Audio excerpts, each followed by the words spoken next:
ಸ್ನೇಹಿತರೆ, ಆ್ಯಕ್ಚುಲಿ ಯಾವುದೇ ಒಂದು ಸಂಕಷ್ಟ ಅಂತ ಬಂದರೆ ಅದು ಆಟೋದವ್ರಿಗೆ ಬರುತ್ತೆ. ಯಾಕೆಂದರೆ ನೋಡಿ, ಪ್ಯಾಸೆಂಜರ್ನ ಒಂದು ಕಡೆಯಿಂದ ಒಂದು ಕಡೆಗೆ ತಲುಪಿಸೋದು ಅವರೇ, ಬಟ್ ಮತ್ತೆ ಅದೇ ಪ್ಯಾಸೆಂಜರಿಂದ ಸಂಕಷ್ಟಕ್ಕೆ ಸಿಲುಕೋದು ಅವರೇ. ಯಾಕೆಂದರೆ ಈ ವಿಷಯನ ಯಾಕೆ ಹೇಳ್ತಿದ್ದೀನಿ ಅಂದರೆ, ನೆನ್ನೆ ನಿದರ್ಶನ ನೋಡ್ಬೋದು. ಒಂದು ಲೇಡಿ, ಯಾಕೆ ನೋಡಿ, ಹೆಣ್ಣಿಗೆ ಏನಾದರೂ ಹೆಣ್ಣು ತಪ್ಪು ಮಾಡಿದ್ರೆ ಅಥವಾ ಹೆಣ್ಣಿನ ಮೇಲೆ ಏನಾದರೂ ದೌರ್ಜನ್ಯ ಆದರೆ ತುಂಬ ಜನ ಧ್ವನಿ ಎತ್ತಾರೆ. ಆದರೆ ಹೆಣ್ಣಿನಿಂದ ಗಂಡಿಗೆ ದೌರ್ಜನ್ಯ ಆದರೆ ತುಂಬ ಜನ ಧ್ವನಿ ಎತ್ತಲ್ಲ, ಎಲ್ಲೋ ಕಡೆ ಹಂಗೆ ನುಸ್ಕೊಂಡು ಹೋಗ್ತಾರೆ. ಬಟ್ ಆದರೆ ಇಲ್ಲಿ ಆಟೋ ಡ್ರೈವರ್ಗಳಿಗೆ ಏನು ಅನ್ಯಾಯ ಆಗಿದೆ ಅಂದರೆ, ಸೊ ಅವ್ರನ್ನ ಕೇಳೋಣ ಬನ್ನಿ. ನಿಮ್ಗೆ ಎಲ್ಲರಿಗೂ ಗೊತ್ತಿರ್ಬೋದು, ಅದು ಎಂಥದೇ ತಪ್ಪಿರಲಿ, ಆ ಆಟೋ ಡ್ರೈವರ್ ಒಂದು ವೇಳೆ ಟಚ್ಚೇ ಮಾಡಿರಲಿ, ಗುದ್ಸಿರಲಿ, ಏನೇ ಮಾಡಿರಲಿ, ಅದಕ್ಕೆ ಕಾನೂನು ಮುಖಾಂತರ ಏನು ಶಿಕ್ಷೆ ಮಾಡಬೇಕು ಅಥವಾ ಅವರು ಪರಿಹಾರ ತೊಗೊಳ್ಳೋದು ಅದು ಮಾಡ್ಬೋದು. ಆದರೆ ಒಬ್ಬ ವ್ಯಕ್ತಿನ, ಒಬ್ಬ ಗಂಡು ಆಟೋ ಡ್ರೈವರ್ನ ಒಂದು ಹೆಣ್ಣು ಬೀದಿಯಲ್ಲಿ ಚಪ್ಪಲಿ ಹೊಡಿದು ಎಷ್ಟರ ಮಟ್ಟಿಗೆ ಸರಿ? ಸೊ ಬನ್ನಿ ಕೇಳೋಣ. ಸೊ ಆಟೋ ಡ್ರೈವರ್ ಎಲ್ಲ ಅದ್ರ ಬಗ್ಗೆ ಮಾತಾಡಬೇಕು ಅಂತ ಬಂದಿದ್ದಾರೆ. ಅವ್ರು ಏನು ಹೇಳ್ತಾರೆ ಅದ್ರ ಬಗ್ಗೆ ಕೇಳೋಣ. ಸರ್ ನಮಸ್ತೆ. ನಮಸ್ತೆ. ಈಗ ನಿಮಗೆ ಗೊತ್ತು ನಿದರ್ಶನ, ಯಾಕೆಂದರೆ ಅದನ್ನು ನಾವು ಸಹಿಸಲ್ಲ. ಯಾಕೆಂದರೆ ಅದನ್ನು ನಾವು ಯಾರು ಆಕ್ಸೆಪ್ಟ್ ಮಾಡೋಕ್ಕೆ ಸಾಧ್ಯನೇ ಇಲ್ಲ. ಆಟೋ ಡ್ರೈವರ್ ಅಂತ ಅಲ್ಲ, ಮಾಮೂಲಿ ನಾನು ಪ್ಯಾಸೆಂಜರ್ ಅಂದ್ಕೊಂಡು ನಾನು ಹೋದ್ರೂ ನಾನು ಸಹಿಸಲ್ಲ ಅದನ್ನು. ಸೊ ಅಂಥ ಒಂದು ಕೃತ್ಯ ಏನು ಅನಿಸುತ್ತೆ ಸರ್ ಅದು ನೋಡಿದಾಗ ನಿಮಗೆ? ಸರ್, ಭಾರಿ ಅನ್ಯಾಯ ಆಗ್ತಾ ಇದೆ ಆಟೋ ಚಾಲಕರಿಗೆ. ಯಾಕಂದರೆ ಸಾರ್ವಜನಿಕರ ಸೇವೆ ಮಾಡ್ತಾ ಇರೋದು ನಮ್ಮ ಸ್ವಾಭಿಮಾನ ಚಾಲಕರು, ಆಟೋ ಚಾಲಕರು. ಆದರೆ ಹೊರಗಡೆಯಿಂದ ಬಂದಿರೋ ಒಂದು ಹೆಣ್ಣುಮಗಳು ಈ ಥರ ಚಪ್ಪಲಿ ತೊಗೊಂಡು ಹೊಡಿತಾ ಇರೋದು ತುಂಬ ಬೇಜಾರಾಗೋ ಸಂಗತಿ. ಇಡೀ ನಮ್ಮ ಆಟೋ ಕುಲಕ್ಕೆ ತುಂಬ ಬೇಜಾರಾಗ್ತಾಯಿದೆ ಸರ್ ನಮಗೆ. ಓಕೆ ಸರ್, ನಿಮಗೆ ನೋಡಿದ್ರಿ, ಸೊ ಅದು ನೋಡಿದಾಗ ನಿಮ್ಗೆ ಏನು ಅನ್ನಿಸ್ತು ಸರ್? ಇದನ್ನು ನಾನು ಏನು ಹೇಳಬೇಕು ಅಂತಂದರೆ, ಇಡೀ ನಮ್ಮ ಆಟೋ ಚಾಲಕರ ವರ್ಗಕ್ಕಾಗಿರ್ಬೋದು, ಮೊದಲದಾಗಿ ನಮ್ಮ ಕನ್ನಡದವರಿಗೆ ಅವಮಾನ ಅಂತ ಹೇಳೋಕ್ಕೆ ಇಷ್ಟಪಡ್ತಿದ್ದೆ ನಾನು.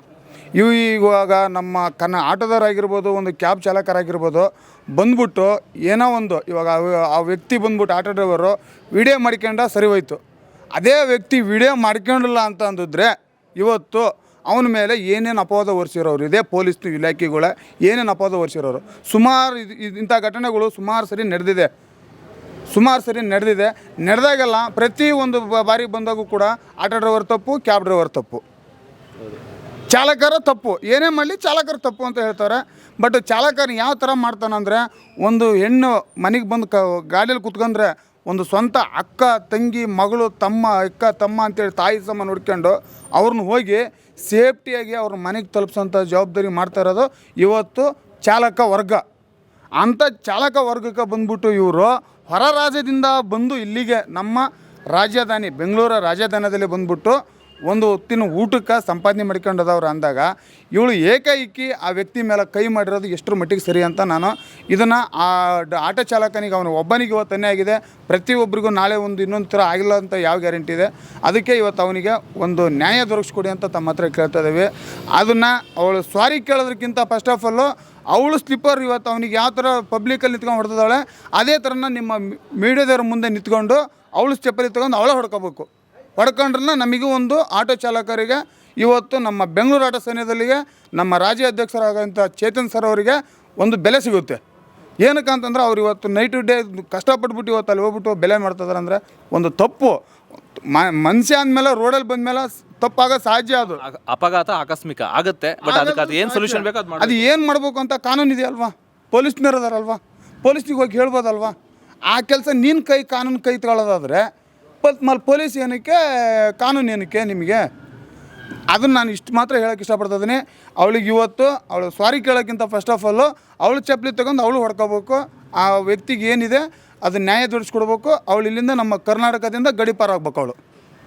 ಅವಳಿಗೆ ಏನಾಗಬೇಕು ಅದು ಮಾತಾಡಿ. ಸರ್, ನಿಮ್ಗೆ ಏನು ಅನಿಸುತ್ತೆ? ಈಗ ನಿಮ್ಮ ಅಧ್ಯಕ್ಷರಲ್ಲಿ ಹೋಗಿದ್ದಾರೆ, ಆ್ಯಕ್ಚುಲಿ ಅಲ್ಲಿ ಸ್ಟೇಷನ್ಗೆ ಹೋಗಿದ್ದಾರೆ. ಸೊ ಇವಾಗ ಅವ್ರು ಏನು ಹೇಳ್ತಾಯಿದ್ರು, ಅಧ್ಯಕ್ಷ ಏನು ಹೇಳ್ತಾರೆ ನಿಮಗೆ? ನಮ್ಗೆ ಅಧ್ಯಕ್ಷರು ಹೇಳೋದಕ್ಕಿಂತ ಇದು ತುಂಬ ವಿರೋಧ ಖಂಡಿಸ್ತಾ ಇದ್ದೀವಿ ನಾವೆಲ್ಲರೂ. ಯಾಕಂದರೆ ಒಬ್ಬ ಚಾಲಕರಿಗೆ ಆದರೆ ಇದು ಎಲ್ಲರಿಗೂ ಅನ್ಯಾಯ ಆದಂಗೆ. ಇದನ್ನು ಮುಂದಿನ ದಿನಗಳಲ್ಲಿ ಇನ್ನೊಬ್ಬರು ಮಾಡ್ಬೋದು ಅದೇ ರೀತಿ.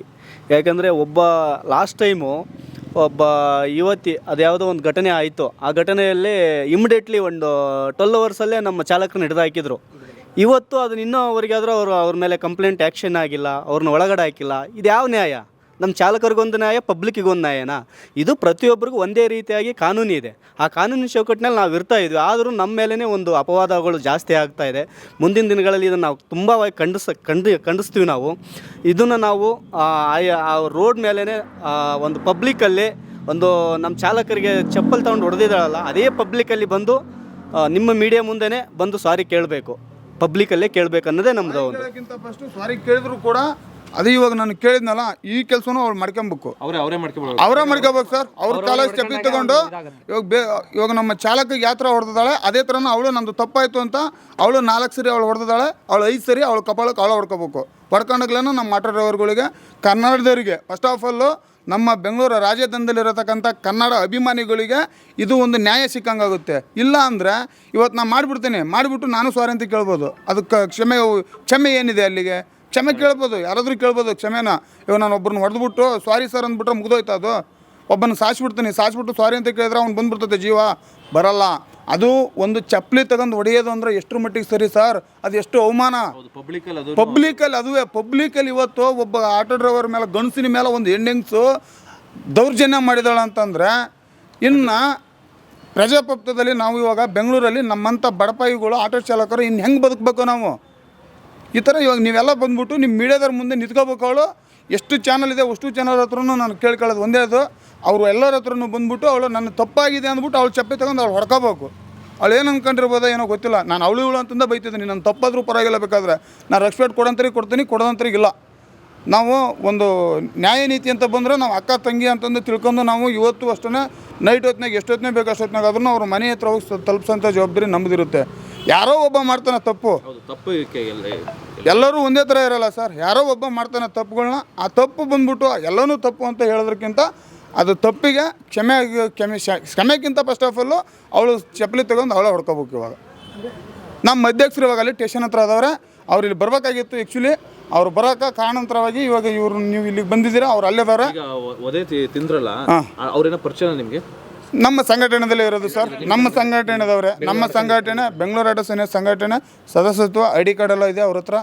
ನಮ್ಮ ಸಂಘಟನೆದಲ್ಲಿ ಒಬ್ಬರು ನಮ್ಮ ಅಣ್ಣ ತಮ್ಮದಿನ ಅಷ್ಟೆಲ್ಲ ಆದರೂ ತುಂಬ ತಾಳ್ಮೆಯಿಂದ ಇದ್ರು. ಸೊ ತಾಳ್ಮೆನೇ ಇವತ್ತು ನಮಗೆ ಒಂದು ನ್ಯಾಯ ದೊರಕಿಸ್ಕೊಡೋಕೆ ಕಾರಣ ಅಂತ ಹೇಳ್ಬೋದು ಸರ್. ಏನಕ್ಕೆ ಅಂತಂದರೆ ಯಾರು ಗಣಸು ಆದ್ರೂ ಕೂಡ ಅಂಥ ಏಟ್ಗಳು ತಿನ್ಕೊಂಡು ಪಬ್ಲಿಕಲ್ಲಿ ತಾಳ್ಮೆಯಿಂದ ವೀಡಿಯೋ ಮಾಡ್ತಕ್ಕ ಚಾನ್ಸಸ್ ಇರಲಿಲ್ಲ.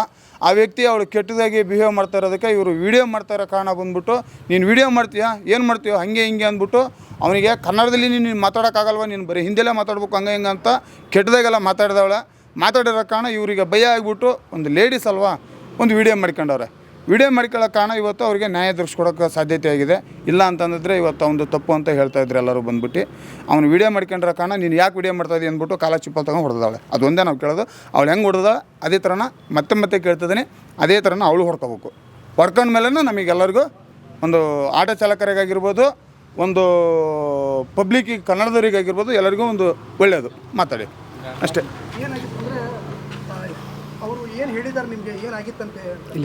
ಅದು ಹಾಂ ಸರ್, ಅದು ಬರ್ತಾಯಿದ್ರಂತೆ ರೋಡಲ್ಲಿ ಬರುವಾಗ ಮಾಮೂಲಿ ಇವಾಗ ಒಂದು ಚಿಕ್ಕದೊಂದು ರೋಡ್ ಇರುತ್ತೆ, ಗಲ್ಲಿ ಇರುತ್ತೆ, ಟ್ರಾಫಿಕ್ಕು ಏರಿಯಾ ಅಂದಮೇಲೆ ಒಂದು ಏರಿಯಾ ಅಂದರೆ ಹೋಗ್ಬೇಕಾದಾಗ ಲೈಟಾಗಿ ಟಚ್ ಆಗಿರುತ್ತೆ ಗಾಡಿ. ಟಚ್ ಆಗಿಲ್ಲ ಅಂತ ಹೇಳೋಕ್ಕಾಗಲ್ಲ, ಅವ್ನು ಟಚ್ ಮಾಡಿಲ್ಲ ಅಂತ ಹೇಳಲ್ಲ. ಅವ್ನು ಟಚ್ ಮಾಡಿದರೆ ಕೆಳಗೆ ಬೀಳ್ಬೋದಾಗಿತ್ತು, ಟಚ್ ಮಾಡಿಲ್ಲ ಅಂತ ಅವ್ನು ಹೇಳ್ತಾನೆ. ಅಕ್ಕಪಕ್ಕ CC ಕ್ಯಾಮ್ರಾ ಇದ್ದರೆ ಚೆಕ್ ಮಾಡಿ. ನಾನು ಏನಾರ ಟಚ್ ಆಗಿದ್ರೆ ಏನಿಲ್ಲ ಸರ್. ಹಿಂದ್ಗಡೆಗೆ ಒಂದು ಎಕ್ಸಾಂಪಲು, ಇವಾಗ ಇಬ್ಬರು ಸ್ಕೂಟಿಯಲ್ಲಿ ಇಬ್ಬರು ಕುತ್ಕೊಂಡಿರ್ತೀವಿ, ಹಿಂದ್ಗಡೆ ಕುತ್ಕೊಂಡಿರೋನು ಕಾಲ ಮೇಲೆ ಹಿಂದ್ಗಡೆ ವೀಲ್ ಹತ್ತೈತಿ ಅಂದರೆ ಯಾರನ್ನ ನಂಬ್ತಾರ ಸರ್? ನಂಬ್ತೀರಾ? ಕಾಲ ಮೇಲೆ ಹತ್ತಿದೆ ಅಂತ ಹೇಳ್ತಿದ್ದಾರೆ. ಕಾಲ ಮೇಲೆ ಅದು ಹೆಂಗೆ ಹತ್ತುತ್ತೆ ಸರ್?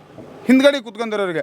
ಮುಂದ್ಗಡೆ ನೀನು ಡ್ರೈವಿಂಗ್ ಮಾಡ್ತಾ ಇದ್ರೆ ಬೇಕಾದ್ರೆ ನೀನು ಕಾಲು ಕೆಳಗೆ ಇಟ್ಕೊಂಡಿರ್ತೀರಾ, ನಿಮ್ಮ ಕಾಲ ಮೇಲೆ ಹತ್ತಿದೆ ಅಂದ್ರೆ ನಾನು ಒಪ್ಕೊಂತೀನಿ. ನೀನು ಹಿಂದೆ ಕುತ್ಕೊಂಡಿರ್ಬೇಕಾದಾಗ ನಿನಗೆ ಕಣ್ಣು ಕಾಣಿಸಲ್ವಾ? ಗಾಡಿ ವೀಲ್ ಬರ್ತಾಯಿದೆ, ಹಿಂದ್ಗಡೆ ವೀಲ್ ಚಕ್ರ ಬರ್ತಾಯಿದೆ ಅಂತ. ಆ ಹಿಂದ್ಗಡೆ ಚಕ್ರಕ್ಕೆ ಕಾಲು ಕೊಟ್ಟರೆ ಯಾರಿಗೆ ಗೊತ್ತಾಗುತ್ತೆ? ಒಂದು ವೇಳೆ ಕೊಟ್ಟಿರ್ಬೋದು, ಕೊಟ್ಟಿದ್ರೆ ಪಬ್ಲಿಕ್ ಸ್ಟೇಷನ್ ಇದೆ ರೀಸನ್ ಬಂದು ಅದು ಈಗ ಕಾಲು ಕೊಟ್ಟು ಅವ್ರ ರೀಸನ್ ಬಂದ್ಬಿಟ್ಟು ನೀನು ನನ್ನ ಕಾಲ ಮೇಲೆ ಹಚ್ಚಿದ್ಯಾ ಅಂತೇಳಿ ಅಂದ್ಬಿಟ್ಟು ಕೆಟ್ಟದಾಗೆಲ್ಲ ಬೈದಿದ್ದಾಳೆ. ನೀ ಯಾಕಮ್ಮ ಕೆಟ್ಟದಾಗ ಬೈತಿದ್ಯಾ, ನೀನು ಒಬ್ಬ ಲೇಡೀಸು ಅಂತೇಳಿ ಅಂದ್ಬಿಟ್ಟು ಇವ್ರು ಕೂಲಾಗಿ ಮಾತಾಡ್ಬಿಟ್ಟು ವೀಡಿಯೋ ಮಾಡ್ಕೊಳಕ್ಕೆ ಸ್ಟಾರ್ಟ್ ಮಾಡ್ಯಾರ. ವೀಡಿಯೋ ಮಾಡ್ಕೊಳಕತ್ತಿದ್ದಟಿಗೆನ ಅವ್ನ ಗಂಡ ಅಂತೆ, ಅವ್ನ ಗಂಡ ಅನ್ಸ್ಕೋಬೇಕಾ ಇಲ್ಲ ಮತ್ತು ಇನ್ನೊಂದು ಅನ್ಬೇಕಾ ಗೊತ್ತಿಲ್ಲ ನಾವು, ಆಯಿತಾ? ಅವನು ವೀಡಿಯೋ ಮಾಡ್ತದವನು ನಿಂತ್ಕೊಂಡು. ಗಂಡ ಅನ್ಸ್ಕೊಂಡ್ರವ್ನು ಹೇಳ್ಬೋದಾಗಿತ್ತು, ಇಲ್ಲಮ್ಮ ಈ ಥರ ಹಿಂಗಿದೆ, ಬೇಡ ಇಲ್ಲಿ ಮಾತಾಡೋದು, ಸ್ಟೇಷನ್ ಹತ್ರ ಹೋಗೋಣಪ್ಪ ಅಂತ ಕರ್ಕೊಂಡು ಹೋಗಿದ್ರೆ ಎರಡೇ ಮಾತಲ್ಲ ಮುಗಿದೋಗಿರೋದ. ಇವನು ತಪ್ಪಿಗಿದ್ರೆ ಇವನು ಕುಂದಿಸ್ಬಿಡ್ತಿದ್ರೆ ಒಳಗೆ ಕರ್ಕೊಂಡೋಗಿ ಏನೋ ಒಂದು ಆಗದ. ಇವನು ತಪ್ಪಿದ್ರೆ ನಿನಗೆ ನ್ಯಾಯ ಉದ್ಧರಿಸ್ಕೊಡ್ತಾ ಇದ್ರಲ್ಲ. ಇವಾಗ ಮಾಡಿದೀಯಾ, ತಪ್ಪು ಮಾಡಿದೀಯಾ ಅನ್ಬೋಗ್ಸು. ನೀನು ಚಪ್ಪಲಿ ತಗೊಂಡು ನೀನು ರೋಡಲ್ಲಿ ನಿಂತ್ಕೊಂಡು ಪಬ್ಲಿಕಲ್ಲಿ ವಿಡಿಯೋದ ಮುಂದೆ ಬಂದು ಹೊಡ್ಕೋಬೇಕು. ತಪ್ಪು ಅಂತ ಕೇಳೋದು ಒಂದೇ ಅಲ್ಲ, ಹೊಡ್ಕೋಬೇಕು. ನೀನು ಬೆಂಗಳೂರಿಂದ ಕರ್ನಾಟಕದಿಂದ ಗಡಿಪಾರ ಆಗ್ಬೇಕು, ನೀನು ಇಲ್ಲಿ ಇರ್ಕೂಡ್ದು. ಸ್ಟೇಷನ್ಗೆ ಇವ್ರು ಹೇಳ್ದಂಗೆ ಕರ್ಕೊಂಡು ಹೋದ್ರೂ ಸಹ ಚಾಲಕನಿಗೆ ಮಾತ್ರ ಪನಿಷ್ಮೆಂಟ್ ಸಿಗುತ್ತೆ ಅಲ್ಲಿ ಹೊರತು ಪ್ಯಾಸೆಂಜರ್ ಮಾತ್ರ ಸಿಗಲ್ಲ. ಪ್ಯಾಸೆಂಜರ್ಗೆ ಇಮಿಡಿಯೇಟಾಗಿ ಕಳಿಸ್ಬಿಡ್ತಾರೆ. ಇನ್ನು ಪ್ಯಾಸೆಂಜರ್ ದುಡಿಯೋಕ್ಕಂತ ಬಂದಿರ್ತಾನೆ, ಅವನಿಗೆ ಗಂಟೆ ಕುಂಡಿಸ್ಕೊಂಡು ಇಲ್ದಿರೋದೆಲ್ಲ ಮಾತಾಡ್ತಾರೆ. ಏನಾಯ್ತೋ ಉಲ್ಟಾ ಅವನಿಗೆ ಪ್ರಾಬ್ಲಮ್ ಕ್ರಿಯೇಟ್ ಆಗುತ್ತೆ. ಸೊ ಏನಂದ್ರಂತೆ ಕಂಪ್ಲೇಂಟ್ ಕೊಡೋಕೆ ಹೋದಾಗ ಪೊಲೀಸರು ಏನು ಹೇಳಿದ್ರು ಅವ್ರು ಏನಾದ್ರು ಏನು ಹೇಳಿದ್ರು ಅದನ್ನ ನಮಗೆ ಕ್ಲಿಯರಿಟಿ ಮಾಹಿತಿ ಬಂದಿಲ್ಲ. ಅದು ಏನಂದರೆ ಕಂಪ್ಲೇಂಟ್ ಕೊಟ್ಟರೆ ಅದರಲ್ಲಿ ಏನಾಗುತ್ತೆ ನೋಡೋಣ ಅಂದ್ಬಿಟ್ಟು ನಮ್ಮ ಅಧ್ಯಕ್ಷರು ಮಾತಾಡಿದ್ದಾರೆ. ಅದು ಕಂಪ್ಲೇಂಟು ಆಗಬೇಕು, ಆ ಹುಡುಗಿ ಮೇಲೆ FIR ಆಗಲೇಬೇಕು. ಆದ್ರೇ ಯಾಕಂದರೆ ಇವಾಗ ನಾರ್ತ್ ಇಂಡಿಯಿಂದ ಬಂದಿರೋರು ತುಂಬ ಗಾಂಚಲ್ಗಳು ಮಾಡ್ತಾರೆ. ಕಸ್ಟಮರ್ಗಳು 2 ಆಟ 3 ಆಟ ಬುಕ್ ಮಾಡ್ತಾರೆ ಒಂದು ಫೋನಲ್ಲಿ. 3 ಜನ ಬಂದಾಗ ಏನಾಗುತ್ತೆ, ಯಾವ್ದು ಬೇಗ ಯಾವ್ದು ಫಸ್ಟ್ ಬಂದಂದ್ರೆ ಅದರಲ್ಲಿ ಹತ್ಕೊಂಡು ಹೋಗ್ತಾರೆ. ಇನ್ನು ಬಂದಿರೋ 2-3 ಗಾಡಿಗಳು ವೇಸ್ಟು 2 ಕಿಲೋಮೀಟ್ರಿಂದ ಬಂದಿರ್ತಾರೆ ಪಿಕಪ್ಗೆ ಅಂದ್ಬಿಟ್ಟು. ಈ ಥರನೂ ಮಾಡ್ತಾರೆ. ನಾರ್ತವರೇ ಜಾಸ್ತಿ ಮಾಡ್ತಾ ಇರೋದು. ಅದು ಖಂಡಿಸ್ತಾ ಇದ್ದೀವಿ ನಾವು. ಮಾಡಿ ಒಂದು ಬುಕ್ಕಿಂಗ್ ಮಾಡಿ, ಬಂದಿಲ್ವ ಬೇರೆ ಆ್ಯಪಲ್ಲಿ ಇನ್ನೊಂದು ಮಾಡಿ, ಯಾರಾದರೂ ಬರ್ತಾರೆ. ನೀವು 3 ಮಾಡಿಬಿಟ್ಟು ಈ ಥರ ಚಾಲಕರಿಗೆ ತೊಂದರೆ ಕೊಡ್ತಾಯಿದ್ದೀರಾ. ಅದರಿಂದ ತುಂಬ ಗಲಾಟೆಗಳಾಗಿದೆ. ಈ ಥರ ಆಗ್ತಾಯಿದೆ. ಹಂಗಂತ ಓಕೆ ಹೇಳಿ. ಹಂಗಂತ ಎಲ್ಲ ನಾರ್ತವರಿಗೂ ನಾವು ಕೆಟ್ಟ ಹೆಸರು ದೂರ ತರೋಕ್ಕಾಗಲ್ಲ. ಹೌದು, ಕೆಲವರು ಪಾಪ ಒಳ್ಳೆ ಕಸ್ಟಮರ್, ಕೆಲವರು ಇವಾಗ ನಮ್ಮ ಆಟೋ ವರ್ಗದಲ್ಲಿನೂ ಕೆಲವರು ಎಲ್ಲರೂ ಒಳ್ಳೆಯವ್ರು ಇರ್ತಾರೆ, ಒಬ್ಬರು 10ರಲ್ಲಿ ಒಬ್ಬ ಕೆಟ್ಟರಿರ್ತಾರೆ. ಅಂತ ಆ ಹುಳದಲ್ಲಿ ಈ ನಾರ್ತದ್ರಲ್ಲಿ ಈ ಹುಳು ಒಬ್ಬಳು ಒಂದು ಹುಳ ಅಂತ ತಿಳ್ಕೊಂಡಿದ್ವಿ. ಇವಾಗ ಎಲ್ಲರಿಗೂ ನಾವು ಕೆಟ್ಟದ್ದು ಮಾಡಿದವರು ಅಂತ ನಾವು ಹೇಳೋಕ್ಕಾಗಲ್ಲ. ಇವಾಗ ಏನು ಇವ್ರು ತಪ್ಪು ಮಾಡಿದಾರೋ ಇವ್ರಿಗೆ ಮಾತ್ರ ನಾವು ಧಿಕ್ಕಾರ ಕೋರೋದಂತೂ ಖಂಡಿತ. ಸ್ನೇಹಿತರೆ ನೋಡಿದ್ರಲ್ಲ, ಆ್ಯಕ್ಚುಲಿ ತಪ್ಪು ಯಾರೇ ಮಾಡಿದ್ರು ತಪ್ಪೆ. ಈಗ ಎಷ್ಟೋ ಸಲ ಆಟೋ ಡ್ರೈವರ್ಗಳು ತಪ್ಪು ಮಾಡಿರೋಂಥ ನಿದರ್ಶನಗಳು ಇದೆ, ಬಟ್ ಅವ್ರನ್ನ ಶಿಕ್ಷೆ ಕೊಟ್ಟಿರೋಂಥ ನಿದರ್ಶನ ಇದೆ. ಆದರೆ ಇಲ್ಲಿ ಒಂದು ಹೆಣ್ಣು ಒಂದು ದುರಂಕಾರನ ಮೆರೆದಿದ್ದಾರೆ. ಅಂದರೆ ಅದು ಏನೇ ಆಗಿರಲಿ, ಟಚ್ ಆಗಿತ್ತು, ಏನೇ ಆಗಿತ್ತು, ಅದಕ್ಕೆ ಬೇರೆ ಥರ ಪರಿಹಾರ ತಗೋಬೋದಿತ್ತು. ಅಥವಾ ಪೊಲೀಸ್ ಸ್ಟೇಷನ್ಗೆ ಹೋಗೋವಂಥದ್ದು, ಕಂಪ್ಲೇಂಟ್ ಕೊಡಲಿ, ತಪ್ಪಿಲ್ಲ. ಆದರೆ ಒಂದು ಹೆಣ್ಣು ರೋಡಲ್ಲಿ, ನಡು ರೋಡಲ್ಲಿ ಎಲ್ಲ ಜನಗಳು ನೋಡೋ ರೀತಿ ಚಪ್ಪಲಿ ಹೊಡೆದಾಗ ಅದಕ್ಕೆ ನಾನಾ ಅರ್ಥಗಳು ಬರ್ತವೆ. ಒಂದು ಹೆಣ್ಣು ಗಂಡಿಗೆ ಚಪ್ಪಲಿ ಹೊಡೆದ್ರೆ ಏನೋ ಬೇರೆ ಥರ ತಿಳ್ಕೊತಾರೆ. ಏನೋ ಮಾಡಿದ್ದಾನೇನೋ, ಏನೋ ತಪ್ಪು ಮಾಡಿದ್ದಾನೇನೋ, ಅದಕ್ಕೆ ಚಪ್ಪಲಿ ಹೊಡಿತಾವಳೆ. ಸೊ ಈ ರೀತಿ ತಪ್ಪು ತಿಳ್ಕೊಳ್ತಾರೆ. ಒಂದು ಅವಮಾನ ಆಗಿದೆ, ಅದ್ರ ಜೊತೆಗೆ ಮ್ಯಾನ್ ಹ್ಯಾಂಡ್ಲಿಂಗ್ ಆಗಿದೆ. ಸೊ ಆ ಕಾನೂನು ಅಡಿಯಲ್ಲಿ ಏನು ಶಿಕ್ಷೆ ಆಗುತ್ತೋ ಆ ಶಿಕ್ಷೆ ಆಗಲೇಬೇಕು. ಅದು 312 313 ಯಾವುದೋ ಒಂದು ಕೇಸ್ ಹಾಕ್ತಾರೆ, ಬಟ್ ಅದು ಕಾನೂನು ಮುಖಾಂತರ ಏನು ಕೇಸ್ ಹಾಕಬೇಕು ಅದು ಕೇಸ್ ಹಾಕಲೇಬೇಕು. FIR ಆಗಿದೆ ಅಂತ ಈ ಸದ್ಯಕ್ಕೆ ಮಾಹಿತಿ ಬಂದಿದೆ, ಅವ್ರಿಗೆ ಕೇಸ್ ಆಗಲೇಬೇಕು. ಯಾಕೆಂದರೆ ತಪ್ಪು ಮಾಡಿದ್ರೆ ಯಾರೇ ತಪ್ಪಾದರೂ ತಪ್ಪೇ ರೀ. ಹೆಣ್ಣು ಸಹನಾಮಣಿ, ಸಹನಾ ಮೂರ್ತಿ, ಒಂದು ಗೌರವ ಇದೆ. ಆದರೆ ಆ ಥರ ಇದ್ದಾಗ ಆ ಗೌರವ ಸಿಕ್ಕೇ ಸಿಗುತ್ತೆ. ಬಟ್ ಈ ಥರ ದುರ್ವರ್ತನೆ ತೋರಿದಾಗ ಅದು ಹೆಣ್ಣಾಗಿರಲಿ ಗಂಡಾಗಿರಲಿ ಶಿಕ್ಷೆ ಆಗಬೇಕು. ಇದು ಇವರನ್ನು ಆಗ್ರಹ. ಬಟ್ ನಮ್ಮಂಥ ನಾರ್ಮಲ್ ವ್ಯಕ್ತಿಗಳು ಕೇಳೋದಿಷ್ಟೇ, ಶಿಕ್ಷೆ ಆಗೋ ತಪ್ಪಿರೋದ್ರಿಗೆ ಶಿಕ್ಷೆ ಆಗಲೇಬೇಕು.